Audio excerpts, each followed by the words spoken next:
절대 반지를 낀 이재명이 계엄할 거야 이렇게 계엄을 하면 민주당에서 계엄을 의회에서 해제하지 않는 이상 계엄을 풀 방법이 없어요. 요번에 저기 서부지원 사태 이런 것처럼 시위하고 말이야 태극기 들고 거리에 나선 사람들 전부 다 집시법 위반, 폭처법 위반, 소요죄 이런 걸로 다 잡아넣지 않겠습니까? 윤석열 대통령께서 사과를 하시기를 원하십니까? 하기를 원하면 O, 하지 마라, 됐다, 많이 했다, X. 누구에 대한? 국민들에게 다 아세요, 댓글로. 자, 여러분들은 윤석열 대통령 그냥 당당하게 그냥 하실 말씀하고 당당했으면 좋겠다. 그러니까 무슨 말이냐면 사과했으면 좋겠다, O. 사과하지 말고 당당하게 해라, X. 여러분이 답변 달아주십시오. 여러분 보니까 정말 저와 거의 결이 비슷해요. 댓글 달아주세요. 자, 그런데요. 그 다음 뉴스 6번 뉴스입니다. 윤석열에 이어 26일에는 이재명이 최후 진술.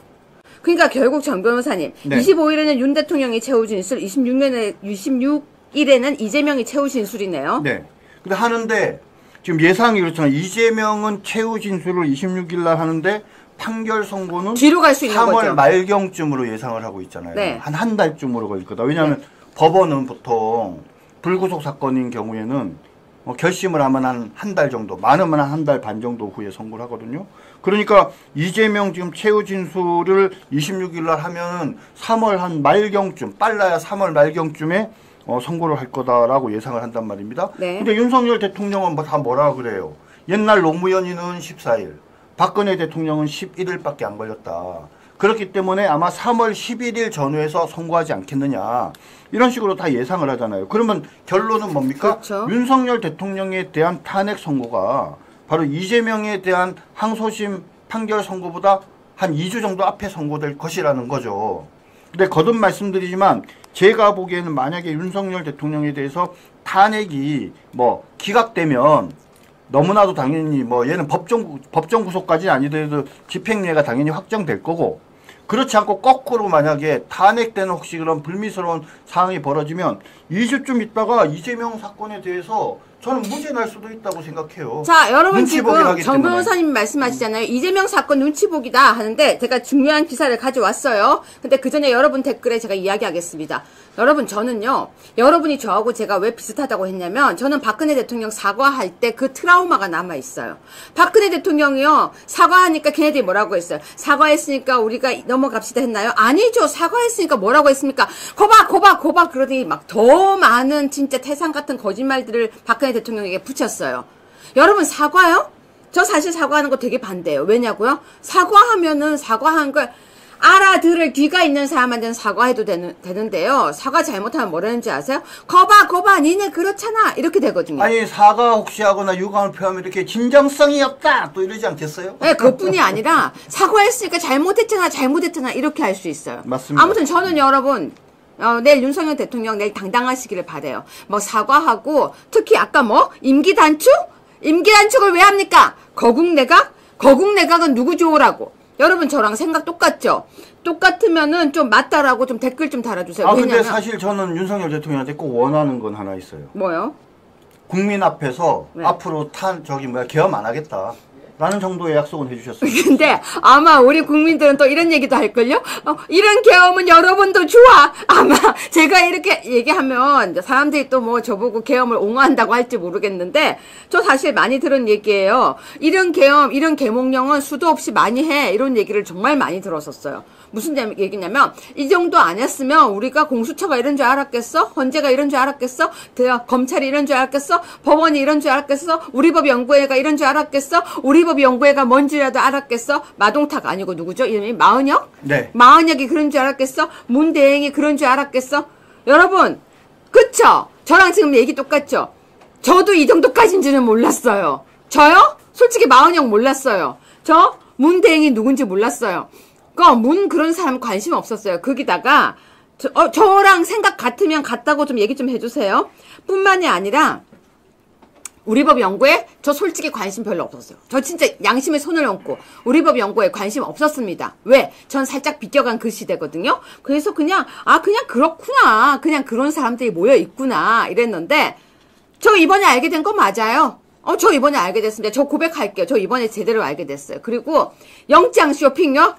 말로는 들었죠. 옛날에, 어쩌고저쩌고. 근데, 설마 우리 대한민국에 그 정도겠어? 법원이 그 정도? 에이, 설마 우리 법 연구회가 그 정도겠어? 에이, 저 정말 A과였어요. 그래서 양심 고백합니다. 여러분, 그쵸? 저하고 생각 비슷하죠? 그쵸? 진짜 그렇습니다. 근데, 이재명의 속셈 7번입니다. 이재명이 대통령 되면 절대 반지 끼는 삶. 정 변호사님, 저런 뉴스가 나오는 게 말이 됩니까? 절대 반지래요. 네, 절대 반지는 뭐 여러분이 아시는 그 영화에 나오는 절대 반지, 그죠? 근데 사실은 이재명이 대통령이 되면 절대 반지를 낀다 그랬는데 첫 번째 절대 반지가 뭐예요? 재판받지 않는 절대 반지죠. 네. 대한민국 국민이면 누구든지 잘못하고 죄를 지었으면 형사처벌을 받거나 민사재판을 받아야 되지 않습니까? 근데 이재명은 스스로 본인이 재판을 받지 않게 만들 거예요. 벌써 84조의 불소추 특권을 수사의 경우에는 그렇게 윤석열 대통령에 대해서는 막 엄격하게 해서 무조건 다 가능하다라고 하더니 거기 소추라고만 되어 있지 재판이라고는 되어 있지 않은데도 소추에 재판이 포함된다라는 그런 말도 안 되는 논리를 이야기하면서 앞으로 이재명이 대통령이 되면은 재판 안 받는다. 언제까지? 대통령 5년 마칠 때까지. 그렇게 자신 있게 이야기를 하고 있지 않습니까? 그래서 대통령이 되면 절대 반지를 낀다라고 그렇게 이야기를 할 수 있다라고 저는 생각합니다. 자, 지금요 이재명은요 꼼수가 대통령이 되면 재판도 피해가고 형사소추도 피해가고 절대 반지를 낀다고 대놓고 기사가 나왔어요. 아예 절대 반지랍니다. 저 골룸이 끼던 건가요? 여러분 아예 절대 반지를 끼는 이재명이라고 나왔는데요. 근데 왜 또 이 절대 반지가 가능하겠어요? 지금 입법부가 네. 민주당의 대표잖아요. 네. 민주당이 지금 170석 넘게 있지 않습니까? 180석 가까이? 네. 자, 그럼 만약에 이재명이 계엄을 했다 쳐요. 그러면 계엄 해제하겠어요? 안 하겠어요? 민주당이. 그러면 되게 무섭네요. 그러면 절대 반지를 낀 이재명이 계엄할 거야. 이렇게 계엄을 하면 지금 같은 비슷한 상황이 만약에 벌어졌다 쳐요.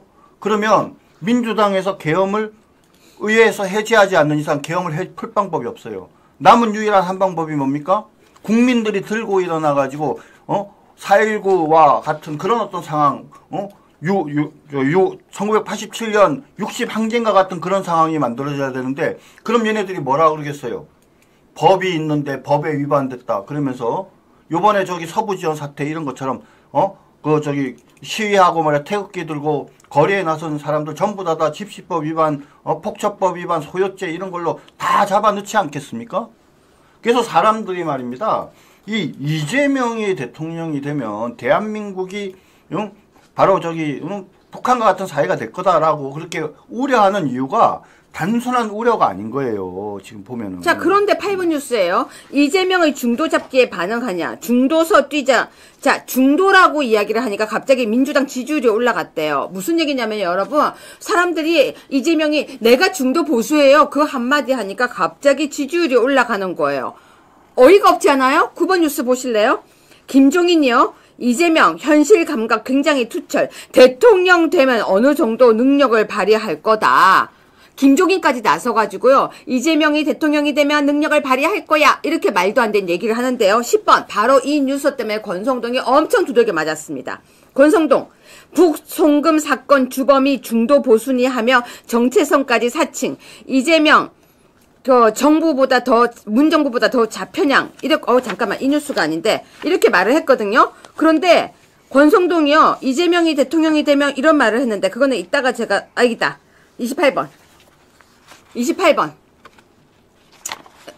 이재명이 대통령이 돼도 재판은 계속되는 게 상식. 이 말 했다가 권성동이요. 거의 몰매를 맞았습니다. 누가 대통령이 된다고? 이재명이 대통령이 된다고? 이재명이 대통령이 된다는 입 밖에도 말 떼지 마. 여러분, 권성동이 왜 이재명이 대통령이 돼도 재판 계속되는 게 상식 이런 얘기하죠? 가정을 해도요. 만약에 이런 말도요. 이재명이 만약에 대통령이 된다는 말도 쓰지 말라는 거예요. 지금 우리 감정이 그래요. 그래서 권성동은 이 말을 썼다가 요걸 엄청 먹었는데요. 아무튼 재판을 5개 받는 이재명 같은 사람이 대통령이 돼서는 안 된다. 이렇게 얘기하는 게 맞는 거죠. 그리고 대통령이란 글자를 왜 써요? 네. 그러니까 지금 저 말 했다가 요걸 엄청 먹었습니다. 어쨌거나 지금 이런 상황인데요. 사실은요. 지금 현재 윤석열 대통령 지금 그 탄핵 재판에서 13번입니다. 인용이 52.0%, 기각이 45.1%라고 보고 헌재가 공정하다가 50.7%로 본다는데 전 이거 사실 좀 이상해요. 저는 이거 아니라고 봅니다. 왜? 공정하다고요? 아니 저렇게 해도 공정하다고요? 자기 재판이라도 저렇게 공정하다고 할까요? 14번 뉴스입니다. 윤석열 탄핵 8인 체제 선고로 간다고 합니다. 정 변호사님 소개해 주세요. 예, 예전에 박근혜 대통령 때도 그러니까 9인 체제 하에서 8인밖에 없는 경우에 선고가 가능하냐에 대해서 여러 가지 논의가 있었죠. 근데 결론적으로 당시에 8인 체제도 문제가 없다 그래서 8인 체제 하에서 박근혜 대통령에 대한 탄핵 재판이 열렸습니다. 그렇기 때문에 이번에 윤석열 대통령에 대해서도 8인 체제 선고가 될 걸로 보이는데 40여기가 남아있잖아요. 근데 사실 지금 상황에서는 윤석열 대통령 입장에서는 40여기가 오히려 지금 헌법재판관으로 임명됐으면 좋겠다라는 생각도 조금은 할 것 같아요. 왜냐하면 40여기가 만약에 임명이 돼서 변론 종결되는 25일 이전에 40여기가 만약에 임명이 되면 변론을 갱신해야 되거든요. 변론을 갱신한다는 의미는 뭡니까? 처음부터 증거조사를 다시 해야 되는 거예요. 그러니까 바로 결심이 안 되고 갱신하는 절차를 거치려면 적어도 짧게는 한 2주, 길게는 한 달 이상 시간이 갈 수밖에 없습니다. 그렇게 되면 어떻게 돼요? 이재명이 먼저 항소심 선고가 이루어지겠죠. 그런 의미에서 어떻게 보면 40여 개에 대한 임명을 문영배가 강행해 줬으면 좋겠다 이런 생각을 눈꼽만치는 할 것 같다 이런 생각이 듭니다.